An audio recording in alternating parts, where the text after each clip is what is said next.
Elderly black man, arrested by racist cops.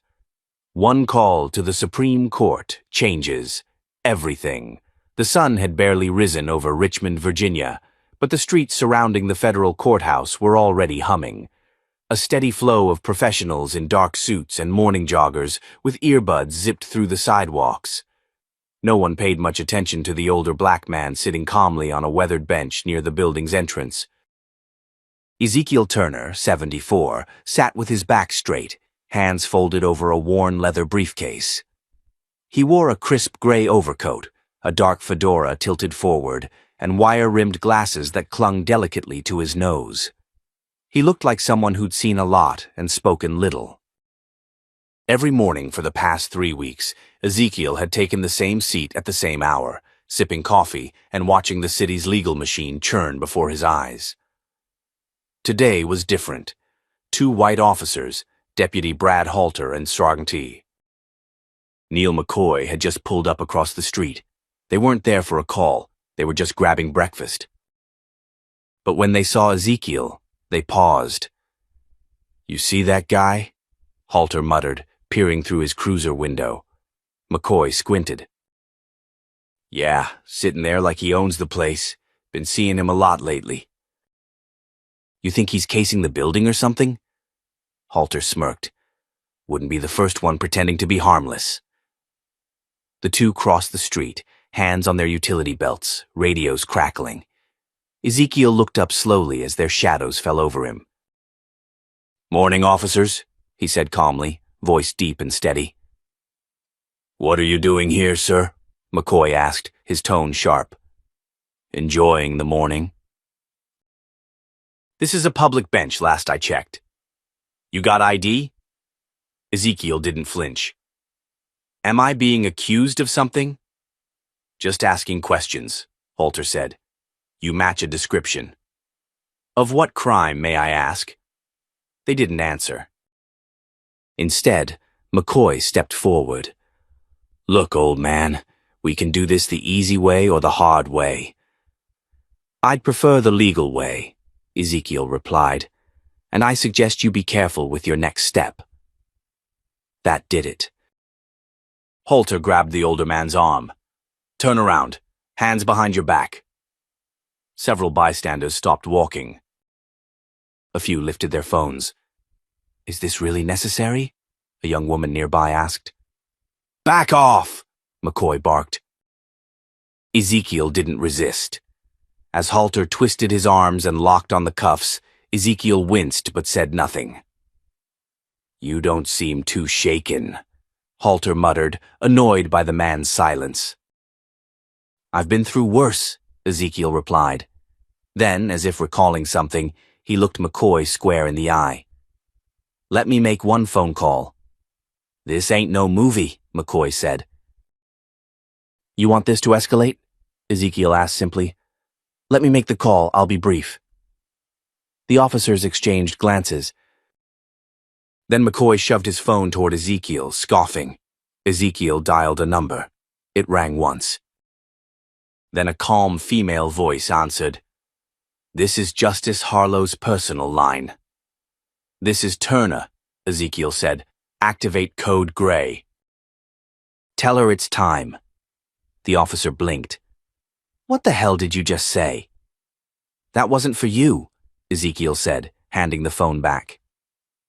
"You think you're important or something?" Halter asked, eyes narrowing. "You're just some old con." Ezekiel chuckled. "Is that what you think?"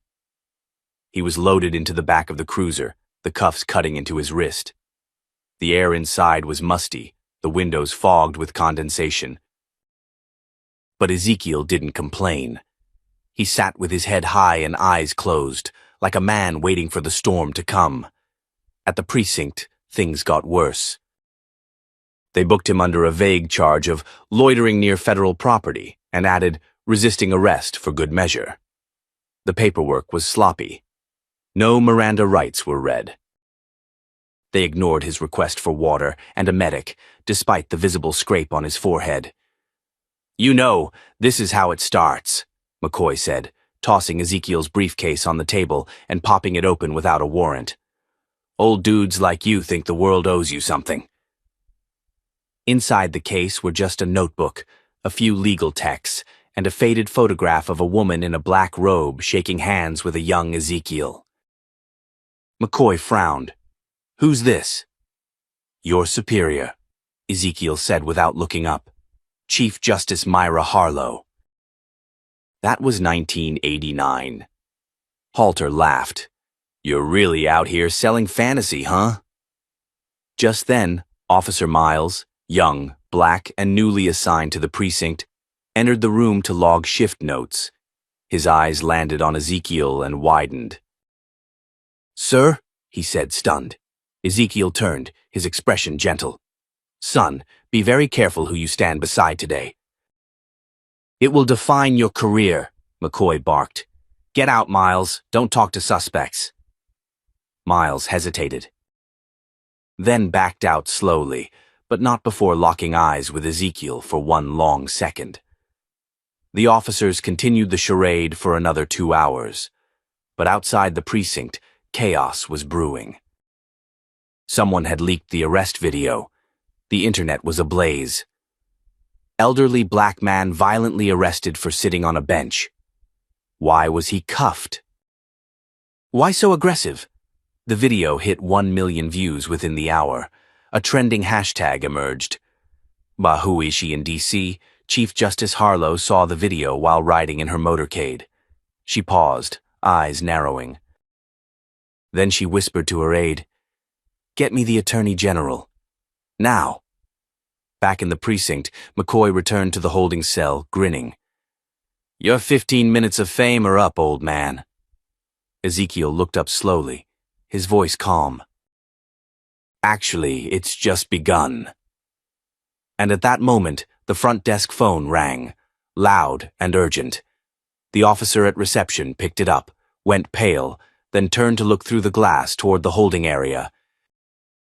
"Sir," he whispered to McCoy, "the call, it's from the Supreme Court." McCoy blinked. "What?" "Yeah. They're asking for a man named Ezekiel Turner. Said it's urgent." The silence that followed was thick as cement. In the cell, Ezekiel closed his eyes again and leaned back against the wall. The first domino had fallen. The front desk officer stood frozen, the phone still pressed to his ear. His eyes darted toward McCoy, who was now pacing near the holding cell, clearly irritated. "Repeat that?" the officer asked the voice on the line, his face drained of color. "Yes. Yes, sir." "I'll notify them immediately." He hung up, took a breath, then rushed toward the back room. McCoy noticed. "What now?" McCoy grunted, annoyed. "Another Karen calling in over the video?" The officer lowered his voice. "That wasn't just anyone. That was a liaison from the United States Supreme Court. He asked to speak directly with the man you've got in holding. Name's Ezekiel Turner. They said, quote, the Chief Justice is demanding it." McCoy stared blankly. "You're messing with me." "I wouldn't dare," the younger man replied. "There's more. The Department of Justice is also being looped in." I think you need to step away from this case." "Hell I will," McCoy snapped. "This guy's playing games, making up names and codes." "And you're all falling for it?" But even as he spoke, the sound of approaching footsteps echoed down the hallway, hard, rapid, and deliberate. Lieutenant Rachel Diaz, Internal Affairs, pushed the precinct doors open with force.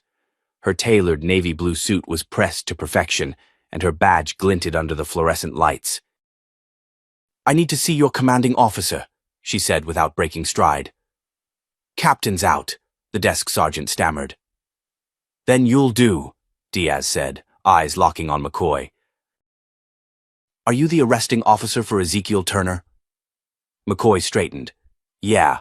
Why?" "Effective immediately, you are suspended pending a federal investigation." "Turn over your badge and weapon." "What? On what grounds?" Diaz stepped closer. on the grounds that you unlawfully detained a sitting judicial advisor to the Supreme Court without cause, ignored his request for legal counsel, and violated procedural rights caught on multiple camera angles. Want me to go on? McCoy's face flushed deep red. He looked to Halter, who just entered the room holding a coffee cup, and froze mid-sip. This is insane, McCoy said, trying to hold on to control. He never said who he was. He looked like a loiterer. And that's the problem, Diaz shot back. You judged him based on how he looked. Not who he was, not what he said. You dismissed his rights. And now, the court wants answers. Back in the holding cell, Ezekiel sat upright as two officers entered, ones he hadn't seen before.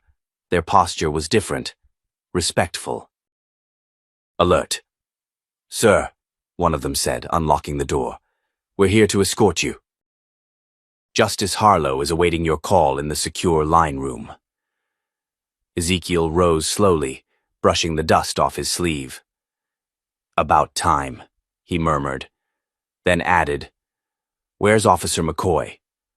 He's being handled, the escort replied. Ezekiel didn't ask further. As they passed through the hallway, other officers leaned slightly out of their cubicles, watching. No one spoke. The tension was suffocating. Miles, the young officer from earlier, stood quietly at the end of the hall. As Ezekiel walked by, he gave a nod. Not of pity, but of deep respect. Inside the secure line room, a landline phone sat on the table beside a file folder labeled Confidential. The officer handed Ezekiel a small code card. She asked for authentication.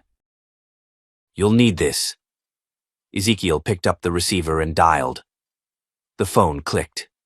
A woman's voice came through, stern but familiar. Zeke? Myra, Ezekiel said, voice softening for the first time that day. What the hell happened? I was testing the system, he replied, and it failed. Spectacularly. I saw the video, she said. I couldn't believe it. You should, Ezekiel said, because this is what happens every day to people without a title or a name. There was silence on the line for a moment. Then her tone shifted. What do you need? Access, Ezekiel said. I want the internal precinct footage. I want the arrest reports, and I want them to stand trial, not just be suspended. You're asking for a public case? I'm asking for a precedent, one that forces departments to change their policies, not just issue apologies. Justice Harlow exhaled sharply. Done. I'll mobilize the legal team. DOJ already saw the video. You've got momentum. But Zeke, this will make waves. Good, Ezekiel said.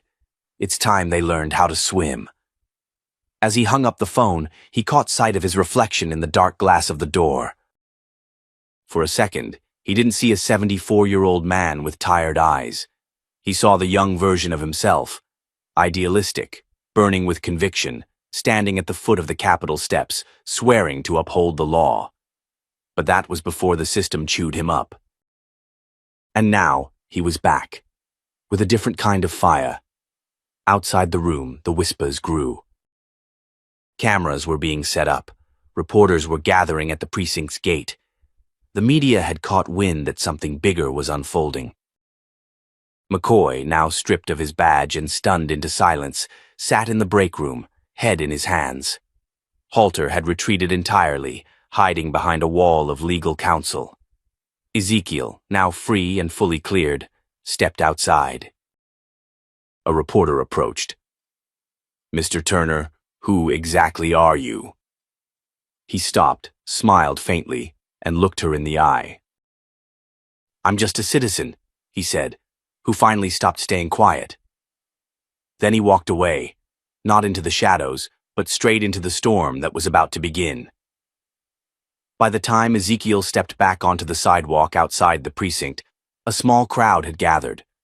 Local reporters had picked up the story from a viral social media clip, grainy footage of an elderly black man being slammed against a cruiser door, handcuffed without resistance, all while calmly saying, "You're making a mistake." Now that mistake was about to explode. From across the street, Jamal Hayes, a young independent journalist with a reputation for chasing police abuse cases, zoomed in on Ezekiel with his phone. "Sir, can you speak to us about what happened inside?" Ezekiel paused. A younger Ezekiel might have ignored the camera, but not this time. "I came to this city to observe its justice system," he said, voice even but commanding. "Instead, I became the test case for everything that's broken about it. Now I plan to fix it." The statement hit social media before he reached the black government SUV waiting for him around the block. Inside the car, Agent Celeste Monroe, a no-nonsense liaison from the Office of Government Ethics, handed him a tablet. Her jaw was tight. "You're trending number 3 nationwide," she said. "The White House is asking if this is going to get worse." Ezekiel took the tablet, scanned headlines. "Elderly man detained by police without cause, turns out to be top judiciary official." "I told them to brace for impact," he said. Back at the precinct, McCoy was being interviewed by Internal Affairs. He looked cornered but defiant, sweat darkening his collar. "He never showed ID. He didn't say he was anyone important." "You mean he didn't fit the image of someone important?" Lieutenant Diaz corrected. "He was evasive, kept throwing legal talk at us. Because he was trying to tell you exactly who he was. You didn't listen." Meanwhile, Halter was already seeking legal representation. He tried to convince reporters that Ezekiel had been vague and suspicious, even suggesting Ezekiel staged the event. But the real twist came the next morning. City Hall, emergency press conference. Mayor Bennett, a man known for calculated neutrality, stepped up to the podium, flanked by Police Commissioner Lynn and District Attorney Rachel Keyes. "As of today," the mayor began, "officers involved in the unlawful arrest of Mr. Ezekiel Turner have been relieved of duty pending further investigation. The city is cooperating fully with federal authorities. And I want to be clear, this is not just a personnel issue, this is systemic." Reporters exploded with questions. Was race a factor in the arrest? Will the city issue a public apology? Why wasn't Ezekiel Turner recognized sooner? DA Keyes stepped forward. "The better question is, why do officers assume someone like Mr. Turner couldn't possibly be a federal advisor? That assumption is the very heart of the problem." Back at his brownstone, Ezekiel sat in his study surrounded by folders, case files, a map of police misconduct reports across the state pinned to the wall. Miles, the rookie cop who'd shown him a rare sliver of decency at the station, knocked on the door. "I came to apologize," Miles said. "I didn't speak up when I should have." "I didn't stop them." Ezekiel nodded, then gestured toward a seat. "You're young," he said. "But if you want to make this right, help me gather evidence. Not just for me, for all the others." Miles hesitated. "I could lose my badge." "You'll lose something worse if you don't. Your integrity." They sat down, and Ezekiel opened a folder. "Let me show you something. This isn't the first case. Not even close." He laid out a timeline of abuses, each one eerily similar. Low-income neighborhoods. Elderly or disabled victims. Officers with histories of misconduct swept under internal reviews. Miles read through the names. "Why isn't any of this public?" "Because it's buried under bureaucracy, but now that the spotlight's on, we dig it all up." That night, a second video surfaced. A civilian in the precinct lobby had caught audio of McCoy mocking Ezekiel after the arrest. "This guy thinks he's Thurgood Marshall or some Supreme Court ghost. All he is another mouthy old man who doesn't know his place." The public reaction was swift and savage. McCoy's suspension turned into official termination by morning. But more chilling was the anonymous email Ezekiel received just after midnight. It read, "You don't know what you're poking at. Some of us aren't afraid to push back." Attached was a pixelated image of Ezekiel walking alone in the courthouse parking lot, taken from an angle no civilian should have access to. He stared at the photo, then locked the screen. "I was hoping they'd try that," he muttered. Celeste Monroe called him minutes later. "You've got enemies now. They're scared." "They should be," Ezekiel replied. Outside his window, unmarked cars idled in the street longer than they should have. He closed the curtain, then turned to his wall of case files again. The real storm hadn't started. It was just gathering strength. Ezekiel stood in the middle of his study, the lights dimmed, staring at the blurry surveillance photos sent by the anonymous emailer. Every instinct in him warned this wasn't just an empty threat. Someone had access to secure locations and wasn't afraid to prove it. He printed the image, pinned it beside a growing board of faces, timelines, and red thread connections. He wasn't building a case anymore. He was building a reckoning. The next morning, Celeste Monroe knocked on his door, unannounced, holding a manila envelope and a worried expression. "You're on someone's radar now, and not in a good way." Ezekiel gestured her in calmly. "Let me guess. The usual suspects? Internal leaks? Far-right alt groups?" "Not this time," she said. "This came through encrypted channels. We traced the metadata from the photo you got." Whoever sent it wiped their IP, but the image was pulled from an internal courthouse camera, off limits even to building security. Ezekiel's brow tightened. So someone high up is watching. "Or someone buried deep where no one looks," Celeste said. "You sure you still want to go through with this?" Ezekiel looked her straight in the eye. "I didn't come back to flinch." Just as Celeste was about to reply, her burner phone buzzed. She picked up, listened silently, then said, "Copy that," and hung up. She looked at Ezekiel, the tightness in her jaw more pronounced now. "That was Justice Harlow's office. Someone tried to access your sealed judicial records. Credentials flagged came from the precinct database." Ezekiel let out a low breath. "They're trying to discredit me. Or find something to bury you with." Meanwhile, across town, Officer Miles sat alone in his apartment, staring at a flash drive Ezekiel had handed him the night before. On it were classified case reviews, videos of traffic stops that never made it into evidence lockers, and transcripts of internal cover-ups. But the folder labeled Opal Johnson caught his eye. He opened the file, heart thudding. It was his aunt. Opal Johnson, a retired schoolteacher from the South Side, arrested 3 years ago during a housing protest. Pushed to the ground by an officer who was later cleared after body cam footage malfunctioned. She'd never fully recovered from the injuries. Miles had grown up thinking it was a tragic accident. But here it was. Unedited footage showing the officer clearly shoving her face first to the pavement, laughing as she screamed. His hands trembled. All this time he'd been wearing the same badge. Later that night he showed up at Ezekiel's home, pale and shaken. "She was my aunt," he said. "That officer, he still works in my department." Ezekiel nodded. "Now you understand why I'm not stopping." Miles dropped the drive on the table. "Then I'm in, whatever you need." "I need proof that the precinct is burying misconduct, that there's a pattern." Miles hesitated. "You're going to put me on the inside. You're already there." At that moment, Ezekiel's phone rang again. Unknown number. He picked up. "Mr. Turner," a distorted voice said. "You're digging in places you shouldn't." "Who is this?" "You still have time to walk away." Ezekiel didn't flinch.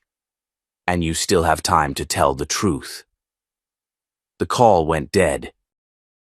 Celeste leaned against the doorway. We need to move now, before they bury something, or someone. They arranged a covert meeting with Marisol Vega, a whistleblower who had once worked in precinct IT. She agreed to meet at a closed-down cafe 2 towns over. When Ezekiel arrived, she was already waiting, hood pulled low, fingers trembling around a cup of tea. "You don't know what you're doing," she said. "You're taking on an entire system that's been cleaning its own tracks for years." "I know," Ezekiel replied, "but people are finally paying attention." Marisol slid a small encrypted drive across the table. "These are reports that were wiped from the public database. You'll find pattern markers, recurring names, same badge numbers, same language used in cover stories." Ezekiel glanced through some of the files. Each one was like a scar, silent, hidden, and permanent. Then Marisol added something that made his blood run cold. "There's someone high in the DA's office feeding cases to a shadow task force. They flag troublemakers before they ever get to trial, people like you." "You mean I was targeted?" "No," she said. "I mean you're one of dozens they flagged, but the first one they couldn't make disappear quietly." Back in the city, another twist unfolded. A local TV anchor, Vanessa Lang, began digging into the initial arrest report. She found discrepancies, timestamps that didn't match, officers listed who weren't on shift, entire chunks of footage missing from what was released to the media. In a live segment, she raised a question that set social media on fire. If they lied about Ezekiel Turner, who else did they lie about? Within hours, old victims began coming forward. Mothers, teachers, veterans, people who had been silenced by settlements or fear. And suddenly, the case wasn't just about Ezekiel. It was about everyone who'd ever been ignored, dismissed, or erased. Ezekiel watched the flood of messages roll in. He read each one. He didn't feel proud. He felt responsible, and more determined than ever to expose every lie they'd built their empire on. Rain fell in steady sheets as Ezekiel Turner walked up the courthouse steps, his trench coat soaked, but his resolve unshaken. Inside, the grand jury hearing was about to begin. The air buzzed with tension. Protesters gathered in clusters around the building. Some held signs with his name. Others just stared, wondering what made this man different, why his case mattered so much more. Inside, District Attorney Rachel Keyes paced nervously outside the chamber. She wasn't used to being in the hot seat. Ever since her office had been linked to the secret case-scrubbing task force, the pressure had turned volcanic. She spotted Ezekiel down the hall and forced a smile. "Mr. Turner," she said, "I've made arrangements for you to testify privately if needed." "Given the threats—" "I'll speak publicly," he interrupted, calm but firm. "They dragged me in cuffs. I won't whisper the truth now." Keyes nodded. "Then you should know? Someone inside your old chambers is trying to derail this? Files have gone missing? Witnesses are being pressured?" "I know," he said. "I've seen the threats. I've seen the silence." She swallowed hard. "There's something else. I received a tip last night. Internal Affairs has been compromised." Ezekiel's eyes narrowed. Compromised by who? But Keyes didn't answer. Instead, she handed him a slip of paper. A name. One he hadn't heard in years. "Isaac Maddox," Ezekiel whispered. "That snake still slithering around?" "Not just around," Rachel said. "He's running point on officer protection for half the precincts in the city, including McCoy's." Maddox had been a rival of Ezekiel's during their early law careers, brilliant, cold, and willing to bury anything if it served the right people. He was also known for cleaning up messy officers' reputations in exchange for favors. The pieces started clicking. So McCoy and Halter weren't just rogue cops. Ezekiel muttered. They were insulated. And Maddox made sure of it. Later that afternoon, Ezekiel took the stand. The courtroom was silent. Cameras weren't allowed inside, but audio was being streamed live. Every word he spoke carried weight. I wasn't just profiled, he said. I was processed, fast-tracked into a system that never asked questions, never paused to wonder if an old black man in a suit might be anything but a problem. I had the qualifications, the rank, the clearance. But none of it mattered when I didn't match their image of power. His voice didn't rise, but it sharpened like steel. This isn't just about me. This is about everyone who didn't have the title I carry. About people like Opal Johnson, who was pushed down and forgotten. About mothers, teachers, veterans. The jury listened, frozen. The judge said nothing. Even Keyes blinked back, something suspiciously close to regret. When Ezekiel stepped down, the hallway outside exploded in noise. Miles, now unofficially working with him, met him at the back entrance. You need to see this, the young officer said, holding out his phone. A new video had just dropped, body cam footage that hadn't been part of the official arrest report. It showed Halter bragging to McCoy right after cuffing Ezekiel. You see the look on that old man's face? Like he actually thought he mattered. Then came the part that made Ezekiel go still. McCoy, laughing. I don't care if he's the damn Supreme Court. Black, old, and mouthy, that's 3 strikes. Ezekiel looked up, his eyes burning, not with rage, but with a terrifying clarity. Release it, he said. You sure? Miles asked. It'll light the city up. It should. Within an hour, the clip was everywhere. National news, international headlines. Civil rights groups mobilized. The mayor's office issued a hasty statement. Police Commissioner Lynn was forced to resign that night. But the biggest shock came not from City Hall. It came from D.C. Ezekiel's old colleague, Supreme Court Justice Myra Langford, released a rare public letter in solidarity. This is not just injustice. This is an indictment of our assumptions, of what justice looks like, and who we believe is entitled to it. The letter ended with a call for a federal review of the city's law enforcement practices. Meanwhile, in a dark office lit only by a monitor, Isaac Maddox leaned back in his leather chair. He watched the video on loop, jaw tight. We should have buried him when we had the chance, he muttered. His assistant entered quietly. We have another problem. What now? Turner's organizing something. A task force, civilian-led. Backed by federal judges. Maddox stood slowly. Then I'll need to remind him that power still answers to power. And in the shadows, a different kind of battle began. No badges. No uniforms, just influence. But this time Ezekiel wasn't alone. And he wasn't waiting for permission to burn it all down. For the first time in years, Malcolm stood in front of a courtroom, not as a quiet citizen or a forgotten veteran, but as the plaintiff in a civil rights lawsuit that had shaken the entire state. Cameras clicked, reporters jostled for space, and every major network had their eyes glued to the courthouse steps. But inside, it wasn't as grand. It was raw, tense, charged with something deeper than anger. Truth. Beside Malcolm sat his new legal team, a fierce young attorney named Zoe Henderson, one of the brightest minds to graduate from Harvard Law in the past decade. She didn't just take Malcolm's case, she believed in it. We're not just fighting for Mr. Ward, she said in her opening statement, her voice calm but razor-sharp. We're fighting for every elderly black man who's been dismissed, disrespected, or brutalized by those meant to protect them. Across the aisle, Officers Bradley and Henson sat in their uniforms, looking anything but composed.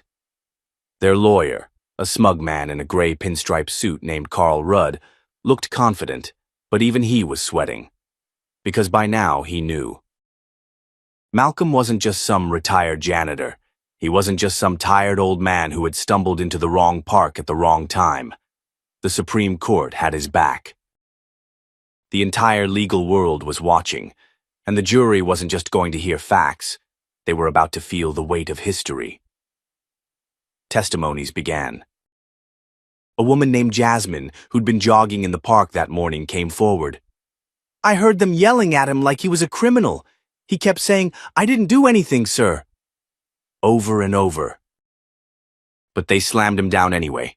I saw his glasses fly off." Then came the security footage. Zoe played the tape. No commentary, no narrative. Just the brutal reality of two grown men pinning a frail veteran to the ground while he begged them to stop. There was a shift in the room, a kind of collective intake of breath. Even the judge, a middle-aged man with years on the bench, looked unsettled. But it wasn't over. Zoe leaned closer to Malcolm. "Are you ready?" Malcolm nodded slowly, his hands steady on the table. He took the stand, and the courtroom, for a moment, went silent. "I served this country in 2 wars, Malcolm said, his voice quiet but clear. "I bled for a flag that didn't always love me back, but I never gave up on it. And I sure didn't expect to be treated like garbage by 2 kids with badges who thought my skin made me dangerous." His voice cracked slightly. "Just once, but that was enough. I buried my wife last year. That day in the park, I was just visiting the bench they named after her. That's all. And they dragged me like a dog for it." No one breathed. On cross-examination, Carl Rudd tried to poke holes. "Mr. Ward, isn't it true you didn't identify yourself to the officers?" "I didn't think I had to give credentials to sit on a park bench," Malcolm replied coldly. "And even if I had, would that have stopped them?" The tension was unbearable. Then came the twist. Zoe stood up again. "Your Honor, we'd like to submit an additional piece of evidence." Everyone turned. It was an email, one retrieved from Officer Henson's phone, obtained through legal order. Sent the night of the arrest, it read. "We got another one today, old black guy. Looked like a homeless vet. You should have seen how fast he hit the pavement." The room exploded. The judge banged his gavel. "Order!" But the damage was done. Officer Henson tried to object, his face red, words tumbling out. "I didn't mean it like that. It was a joke." "A joke?" Zoe snapped. "Is that what this man's pain is to you? A joke?" The silence that followed was the sound of reputations imploding. Outside the courthouse, protesters gathered, holding signs with Malcolm's name, demanding justice, not just for him, but for every name that never made it to a courtroom. And in that moment, under the bright courtroom lights, the story stopped being about one man. It became a reckoning. It had been 48 hours since Malcolm Ward's testimony shook the courtroom and the nation. His image had spread like wildfire, the soft-spoken elderly man who had stared down a broken system and refused to blink. But behind the scenes, the battle was far from over. Zoe sat in the conference room, eyes locked on the folder in front of her. Across from her sat Judge Harmon, the federal investigator assigned to oversee the civil rights review launched after the Supreme Court's direct intervention. He was a grizzled veteran of the bench, known for his no-nonsense demeanor and deep disdain for political games. "Tell me again about the Maddox connection," he said without looking up. Zoe flipped through the pages. Isaac Maddox runs a private network, completely unofficial, that vets officers' complaints before they even make it into internal review. It's why so many complaints vanish into thin air. We now have testimony from 3 whistleblowers confirming it. Harmon looked up, his expression unreadable. "You realize what you're accusing him of. That's more than corruption. That's obstruction on a systemic level." "I know," Zoe said, And I also know he's meeting with the city attorney general tomorrow. If we don't move now, he'll disappear again. Meanwhile, Malcolm had returned to his small home in the South Side. Reporters crowded the gates, but he didn't speak. Not yet. He sat alone in his living room, hands trembling slightly as he looked at a faded photo of his wife. "You'd laugh if you saw all this," he whispered. "You always said one day they'd hear my voice." His phone buzzed. It was a restricted number. At first he hesitated, then he answered. "Mr. Ward," a deep voice said. "You don't know me, but my name is Warren Vickers. I served under you in Nam." "You probably don't remember. I've been watching everything on the news. And I need to tell you something." There was a pause. "I work for Maddox." Malcolm sat up, stunned. "I kept my head down for years," Warren continued. "But after what they did to you, I couldn't stay quiet. I've got files, copies of internal memos, emails, the works. Maddox has been laundering cases for decades. You're just the first one who punched through." Malcolm's voice tightened. "Why are you coming forward now?" "Because you're the only one who made them scared. And because I saw you once, years ago, stand between a young soldier and a firing squad. That soldier was me." Malcolm closed his eyes. He remembered now. "I'm not giving it to the press," Warren added. "I'm giving it to you. You'll know what to do." The next morning, Zoe arrived at the courthouse early. Malcolm met her on the steps, holding a thick envelope. "I need you to walk this to Judge Harmon. No copies." "No leaks." "What is it?" "Proof." Inside the chambers, the air was heavy. Judge Harmon read page after page, his jaw tightening. Zoe watched him closely, her pulse in her throat. He finally looked up. "If this is real, it changes everything. Not just this trial." "It's real," Zoe said. That afternoon, Judge Harmon issued an emergency order. Isaac Maddox was subpoenaed to appear before the Federal Review Panel. His name was added to the growing list of officials under investigation for conspiracy to obstruct justice. But Maddox didn't show up. Instead, that night, his office burned. The fire was ruled suspicious. When news broke, the city exploded. Protesters surged through downtown. Politicians scrambled. Internal Affairs was placed under federal oversight, and the officers who arrested Malcolm were officially suspended pending trial.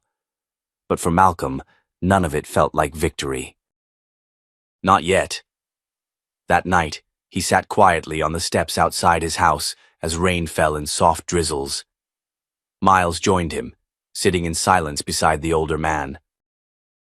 "You started a war," Miles said softly. "I didn't start it," Malcolm replied. "I just finally stopped pretending I wasn't in it." Miles hesitated.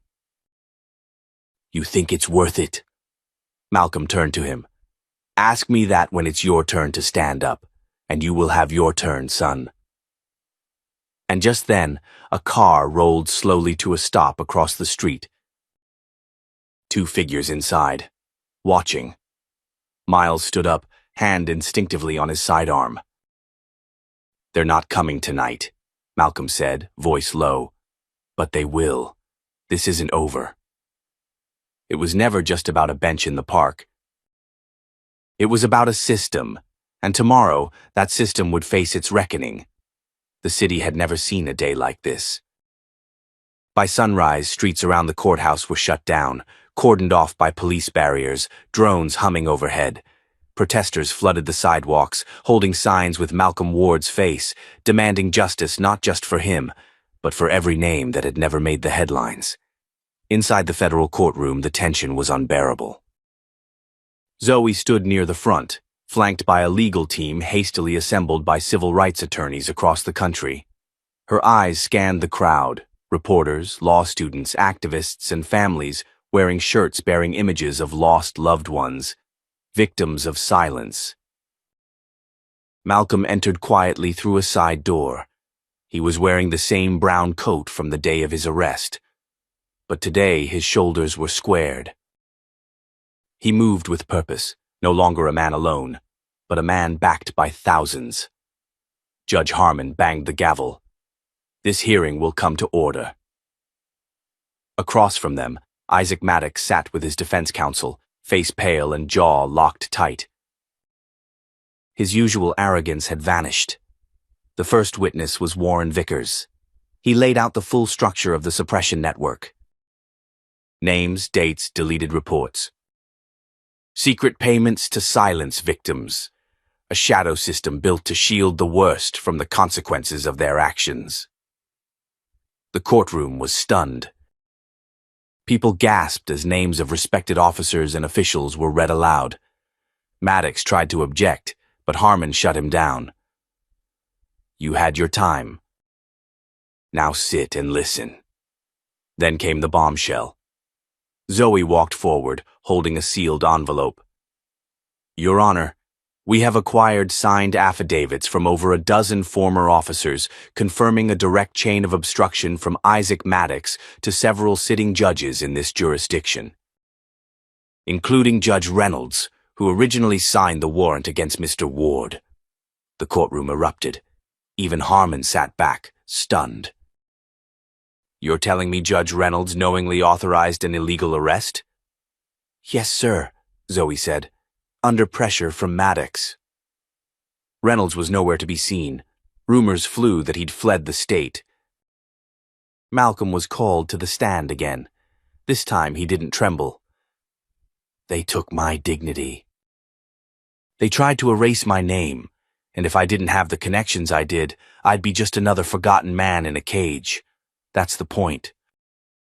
It shouldn't take Supreme Court calls for a black man to get treated like a human being. This system doesn't just need reform, it needs a reckoning. Applause broke out in the gallery. Harmon didn't stop it. An hour later, Harmon delivered his ruling. Maddox was indicted on multiple charges of conspiracy, obstruction of justice, and civil rights violations.